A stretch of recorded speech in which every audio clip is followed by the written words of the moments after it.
тухай хуулийн 8 дугаар зүйлийн 8-1-ийн 6 дахь заалт, 25 дугаар зүйлийн 25-ийн 7 дахь хэсэг, Монгол Улсын их хурлын чуулганы хуралдааны дэгийн тухай хуулийн 23 дугаар зүйлийн 23-ийн 1 дахь хэсэг заасныг тус үндэслэн байнгын орооны даргыг сонгох тухай асуудлыг төрийн байгуулалтын байнгын ороо 2026 оны 4-р сарын 22-ны өдрийн хуралдаанаараа хэлэлцээд дараах санал үнэлтийг та бүхэнд танилцуулж байна. Төрийн байгуулалтын байнгын орооны хуралдаанд Улсын их хурлын гишүүн, Улсын их хурлах Монгол Ардын намын бүлгийн дарга Жигжидийн Бачаргал, Монгол Улсын их хурлын тухай хуулийн 25 дугаар зүйлийн 25-ийн 7 дахь хэсэг байнгын орооны даргыг сонгохдоо Улсын их хурл сонгогдсон ажилласан хугацаа туршлагыг харгалзан тухайн байнгын орооны гишүүдэд сонгох гэж заасныг харгалзан төрийн байгуулалтын байнгын орооны даргад Улсын их хурлын гишүүн Болдын Жавхлан нэр дэвшүүлж хилцүүллээ. Болдын Жавхлан 1975 онд Дархан хотод төрсөн ам бүл 3 эхнэр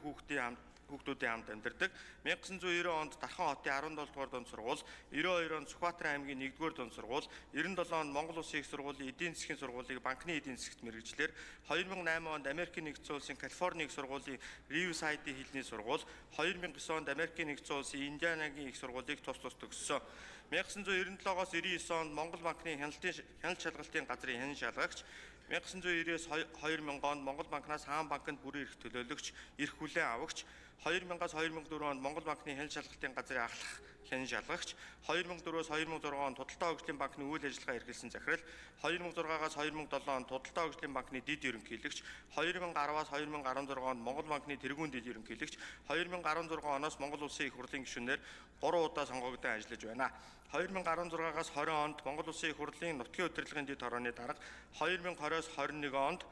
Монгол Улсын их хурлын төсвийн байнгын орооны дарга, 2021-оос 2026 онд Монгол Улсын засгийн газрын гишүүн, сангийн сайдаар тус ажилласан. Төрийн байгуулалтын байнгын орооны даргад Улсын их хурлын гишүүн Болдын Жавхлан нэр дэвшүүлсэнийг хуралдаанд оролцсон гишүүдийн олох тэмцсэн болно. Улсын их хурлын эрхэм гишүүдээ байнгын орооны даргыг сонгох тухай асуудлыг хилцэн дараах төрийн байгуулалтын байнгын орооны санал дүгнэлтийг хилцэн шийдвэрлэж өгөхийг та бүхнээсээ хүсье.